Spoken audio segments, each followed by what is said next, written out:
प्रिय मित्रों, जब भी हम श्री कृष्ण का नाम सुनते हैं तो हमारे मन में एक दिव्य छवि उभरती है। मुरली बजाते हुए, मुस्कुराते हुए, प्रेम और करुणा से भरे हुए। लेकिन क्या आपने कभी सोचा है कि यही श्री कृष्ण एक ऐसे मार्गदर्शक भी थे जिन्होंने जीवन के सबसे कठिन क्षण में अर्जुन को संभाला? कुरुक्षेत्र की भूमि पर जब युद्ध शुरू होने वाला था, तब अर्जुन के सामने सिर्फ शत्रु नहीं खड़े थे, वहां उसके अपने लोग थे। गुरु, रिश्तेदार, मित्र। उसका मन डगमगा गया, उसके हाथ कांपने लगे।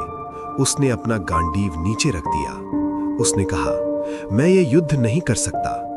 और यही पल हमारे जीवन में भी आता है। जब हम अपने लक्ष्य के सामने खड़े होते हैं, जब हमें कठिन निर्णय लेना होता है, जब हमें अपने डर का सामना करना होता है, हम भी अर्जुन की तरह कमजोर पड़ जाते हैं। लेकिन यहीं से शुरू होती है श्री कृष्ण की शिक्षा। श्री कृष्ण कहते हैं, हे अर्जुन, ये कमजोरी तुम्हें शोभा नहीं देती। ये वाक्य सिर्फ अर्जुन के लिए नहीं था, ये हम सभी के लिए है। जब भी हम हार मानने लगते हैं, जब भी हम डर के कारण पीछे हटते हैं, तो ये आवाज हमें याद दिलाती है, तुम इससे बड़े हो। जीवन में संघर्ष क्यों जरूरी है?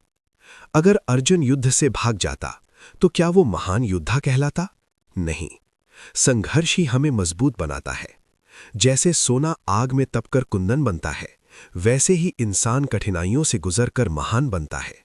श्री कृष्ण हमें सिखाते हैं, संघर्ष से मत भागो, उसे स्वीकार करो, क्योंकि वही तुम्हें तुम्हारी असली पहचान देगा। डर का असली कारण। हम डरते क्यों हैं? क्योंकि हम परिणाम के बारे में सोचते हैं। अगर मैं हार गया तो? अगर लोग हंसेंगे तो? अगर मैं असफल हो गया तो? यही विचार हमें रोकते हैं।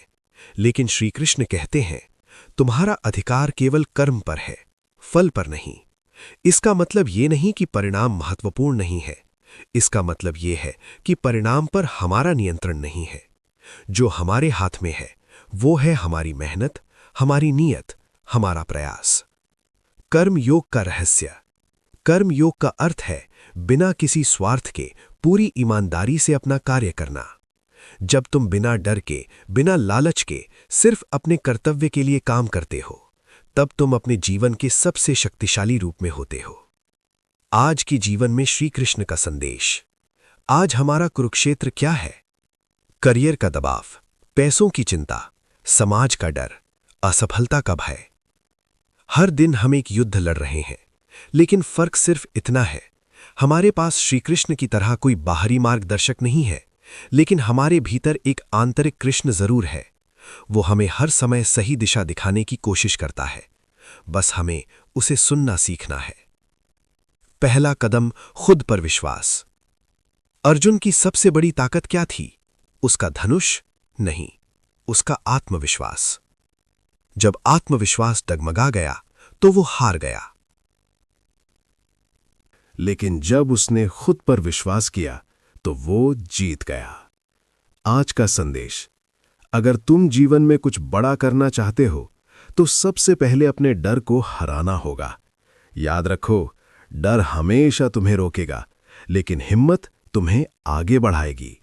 और श्री कृष्ण की आवाज हमेशा यही कहेगी, उठो, जागो और तब तक मत रुको जब तक तुम अपने लक्ष्य को प्राप्त ना कर लो। जय